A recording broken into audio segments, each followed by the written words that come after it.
Et salut à tous les amis, c'est CryptoPartage, c'est un plaisir de vous retrouver pour cette nouvelle vidéo du Road to 10K. Ça faisait quelques temps qu'on n'avait pas fait de vidéo, mais comme je vous l'ai dit, cette série, je vais vraiment sortir des vidéos dès qu'il y aura des choses à rajouter ou des mouvements sur le portefeuille. Aujourd'hui, quelque chose d'assez spécial puisque on va avoir droit à notre première airdrop sur l'écosystème Atom. Donc c'est ce que je vais vous montrer au cours de la vidéo. On va aller récupérer cette airdrop. Je sais qu'il y a certaines personnes qui m'ont demandé comment on faisait, donc je vais vous montrer. Je vais vous montrer aussi quelques autres airdrops parce qu'il y en a eu plusieurs sur Atom. Donc peut-être que vous allez être éligible si vous avez stacké vos atomes avant le début de ce 10K challenge, parce que pour le coup, nous, on va être éligible qu'à un seul airdrop dans cette vidéo. Et enfin, on fera aussi rapidement un petit tour sur l'analyse technique des différents projets qu'on a en portefeuille. Voilà, on fera rapidement un petit point sur l'état du portefeuille. Et puis, je pense que ça sera tout pour cette petite vidéo d'état du portefeuille, de suivi du portefeuille.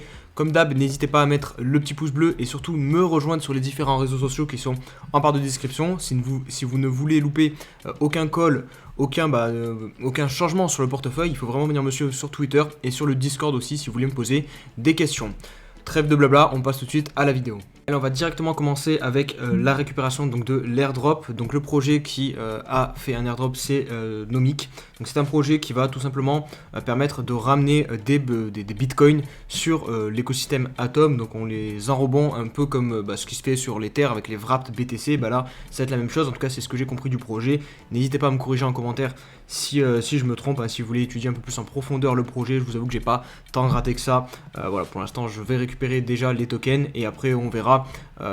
C'est pour ça que c'est un projet communautaire aussi. Donc voilà, si vous avez des avis sur ce projet, si on garde ou si on va revendre directement, n'hésitez pas à me le dire en commentaire. Donc pour être éligible à cet airdrop, il fallait donc stacker 1,5 Atom.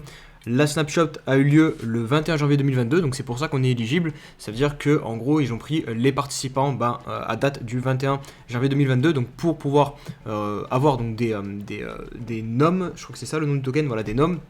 En gros, il fallait avoir des atomes stackés, pas sur Binance, sur Coinbase, parce que je vois encore des personnes qui stackent leurs atomes sur les exchanges centralisés, mais bien sur un validateur externe, donc que vous pouvez directement trouver. Alors vous allez sur Osmosis par exemple, vous tapez ici sur Stake, et ça vous ouvre directement à la plage de Keplr. Donc le Keplr, c'est le wallet le plus utilisé. Je ne sais pas si c'est le seul, mais en tout cas c'est le plus, je pense que c'est le plus utilisé sur Atom. Et vous stackez tout simplement vos atomes ici directement sur un validateur. Ça, je vous l'avais déjà expliqué dans une vidéo, donc je ne vais pas repasser 50 000 temps dessus. Mais voilà, nous en tout cas on les a stackés ici, on en a 6,5, donc on est éligible à cet airdrop. Donc pour le récupérer tout simplement, j'ai cliqué sur le mauvais truc, attendez, hop, on va directement sur le site internet.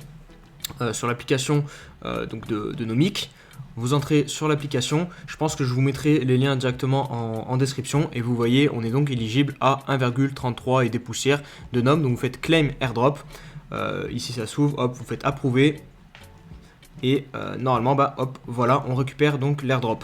Pour le moment, je ne sais pas la valeur, je ne connais pas la valeur de cet airdrop puisqu'il n'y a pas de liquidité encore sur le projet, ou du moins ils n'ont pas encore communiqué sur le prix. Donc pour le moment, voilà, on va juste les garder comme ça de côté et on ne peut pas les vendre. Donc on va attendre et on verra dans le temps combien ça vaut. Je suis pas sûr que ça vaille grand chose, mais voilà, on va pas cracher sur de l'argent gratuit non plus. Et j'ai vu en plus de ça qu'il prévoyait de faire encore 2 autres airdrops, Reserve for Airdrop 2 and 3, du coup 3. Donc il y a 7 millions de noms encore qui vont être délivrés. Là ils ont délivré 3,5 millions. Donc apparemment on pourrait encore être éligible à plusieurs airdrops à venir à l'avenir sur ce projet. Donc ça peut être plutôt cool. On a été gâté hier puisqu'il y a eu 2 airdrops sur l'écosystème Atom.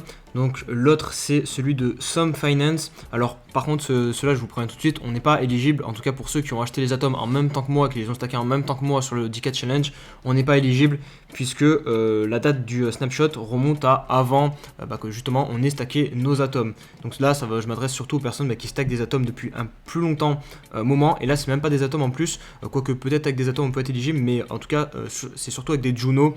Donc Juno c'est une plateforme pour aider à créer des smart contracts, si je dis pas aussi de bêtises, et donc c'est grâce à vos Juno que vous stackez, parce que sur l'écosystème Atom au final il n'y a pas que des atomes qui peuvent vous faire remporter des airdrops, il y a aussi les Osmo de Osmosis. Donc Osmosis c'est ça, c'est le DEX que je vous ai montré ici, et Juno aussi, donc c'est la plateforme de smart contract là que je viens de vous parler. Donc là, si vous avez stacké des Juno, vous aurez été éligible à l'airdrop de Neta, et il me semble qu'il a été plutôt généreux. Sur mon compte perso, je suis deg parce que mes Juno, je les ai stackés genre 2-3 jours après que le snapshot a eu lieu pour cet airdrop, donc je suis pas mal deg, mais bon, c'est comme ça, c'est le jeu. Et pour Some Finance, c'est bien des atomes qu'il fallait stacker. J'ai été éligible sur mon compte principal, et là du coup je vous dis, sur ce compte là, malheureusement on n'est pas éligible puisque le snapshot a été pris bien avant. Voilà pour la partie sur les airdrops. N'hésitez pas donc à venir me suivre sur Twitter ou sur le Discord si vous voulez plus d'explications, si il y a des choses que vous n'avez pas compris, tout simplement. Le Discord, au moins on sera plusieurs à pouvoir vous répondre, on pourra s'entraider. Les commentaires aussi, là dans l'espace commentaire directement, vous pouvez me poser des questions et j'essaierai de vous y répondre.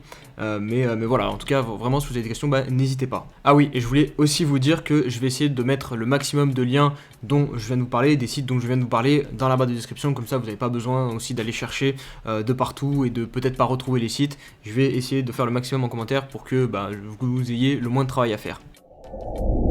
Allez, maintenant on va passer à l'analyse technique des projets et aussi au petit point récap sur le portefeuille. Je vais commencer d'abord par ça. Donc on est à 966$, donc une perte de 34$ environ.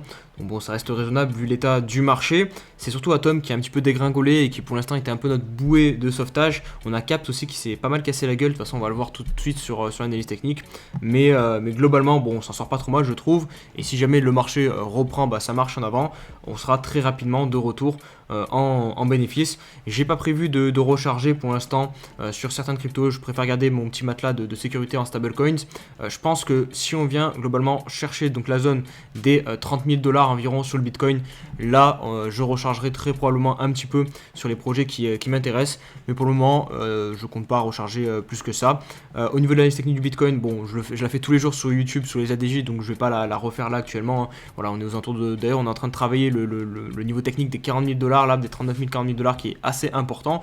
Ça serait cool si on réussit à le briser.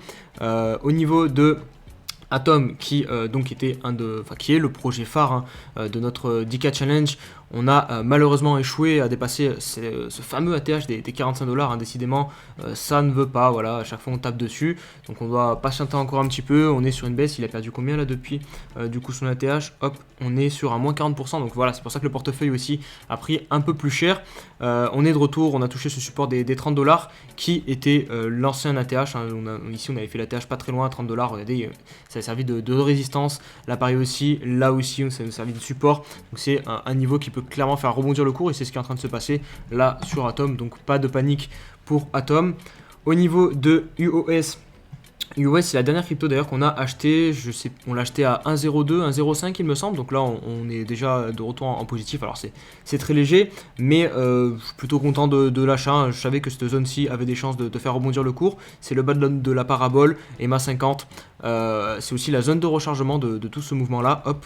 Regardez, voilà, donc c'est pour ça aussi que du coup je me suis positionné ici pour recharger en UOS. On enchaîne avec Chiliz, et Chiliz, bon par contre c'est un peu plus délicat puisque on a quand même pas mal payé ce support, et heureusement qu'on a payé ce support et qu'on s'est pas amusé à payer beaucoup plus haut sur ce projet. Mais là la bougie de la semaine dernière, bon elle est pas top parce que clairement on casse le support, on fait un nouveau point bas en clôture sur le weekly. Après voilà, on reste vraiment à la limite de tenir ce niveau là le plus bas, les 0,15$, quoi, les 0,16$. Donc c'est vraiment le dernier support avant peut-être une dégringolade encore plus basse pour l'utiliser, puisque ici vous le voyez on est monté extrêmement rapidement, donc on n'a pas eu le temps de se créer des supports. Au niveau de FET, ce projet je suis un petit peu deg parce que FET et Kava c'est deux projets que je ne veux peut-être pas, enfin c'est pas peut-être pas, je veux pas les garder sur du long terme, donc il faudrait que je me penche dessus pour les revendre. D'ailleurs on va peut-être faire ça en live, donc n'hésitez pas à me rejoindre sur Twitch. D'ailleurs ce sera ce soir, en plus le live on est mercredi, donc ça tombe parfaitement bien. Si vous voulez me poser des questions, que j'analyse vos cryptos et qu'on s'occupe un petit peu du ticket challenge, n'hésitez pas à venir me rejoindre sur Twitch. Pareil, il y aura le lien en description. Donc en fait on a perdu ce niveau pas mal important des 0,45, là on est un petit peu en chute libre. On va voir sur le weekly s'il y a de quoi se rassurer. Je pense qu'on est en zone de rechargement ici de ce mouvement, on l'a peut-être dépassé un petit peu, ouais on l'a dépassé un poil. Bon des fois c'est un peu plus prolongé et des fois on peut surtout retracer intégralement le mouvement. Donc de toute façon, bon, on verra bien comment on s'occupe de ce projet. Pour l'instant, je vais pas vendre ici. Kava, pareil. Malheureusement, ici, on avait fait un beau retournement de tendance et là, bah, on a réinversé la tendance violemment. Après, le Bitcoin n'a pas forcément aidé, mais du coup, on est de retour au point bas ici, 3 $, qui est un gros support pour Kava. Vous voyez, hop, si je tire le trait un peu plus loin, c'est un niveau qui a fait énormément réagir le prix auparavant. Donc, ça serait cool de tenir ce support et de relancer la machine sur Kava. Et enfin, on va conclure avec le CAPS de Ternoa. On a pas mal, de toute façon, même c'est tous les achats, en fait, on les a fait ici sur le niveau de prix 0,08.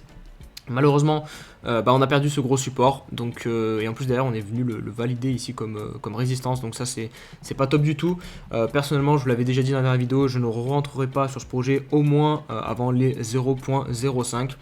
Et sinon, de toute façon, c'est de l'investissement. L'argent que j'investis dessus, je suis prêt à le perdre. Et donc, on va pas s'amuser à retirer plus bas tant qu'on croit au projet. Voilà, je crois toujours au projet. Il n'y a pas eu de mauvaises nouvelles sur le projet, en tout cas pas à ma connaissance. Donc, on continue de holder. Et voilà les amis pour cette vidéo, j'espère que j'ai été assez clair. Si vous avez des questions comme je vous l'ai dit au cours de la vidéo, n'hésitez vraiment pas à me les poser en commentaire, à rejoindre le Discord encore une fois, et tous les réseaux sociaux, c'est vraiment important pour vraiment rester connecté et surtout former une grosse communauté. Le petit like pour aider au référencement sur la vidéo, et je vous dis à tous et à toutes une très belle journée, une très belle soirée, ça dépend à quel moment vous regardez les vidéos, et nous on se dit à demain pour une nouvelle vidéo. Allez, ciao ciao.